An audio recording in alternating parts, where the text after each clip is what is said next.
بسم الله الرحمن الرحيم. سورة أنزلناها وفرضناها وأنزلنا فيها آيات بينات لعلكم تذكرون.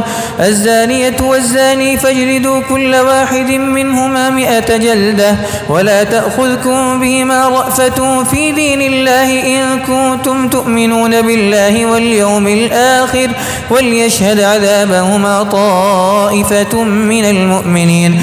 الزاني لا ينكح إلا زانية أو مشركة والزانية لا ينكحها إلا زان أو مشرك وحرم ذلك على المؤمنين. والذين يرمون المحصنات ثم لم يأتوا ب4 شهداء فاجلدوهم 80 جلدة ولا تقبلوا لهم شهادة أبدا وأولئك هم الفاسقون إلا الذين تابوا من بعد ذلك وأصلحوا فإن الله غفور رحيم.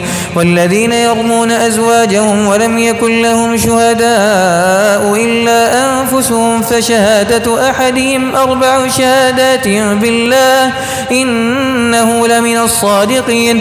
والخامسة أن لعنة الله عليه إن كان من الكاذبين ويدرأ عنها العذاب أن تشهد 4 شهادات بالله إنه لمن الكاذبين. والخامسة أن غضب الله عليها إن كان من الصادقين ولولا فضل الله عليكم ورحمته وأن الله تواب حكيم. الله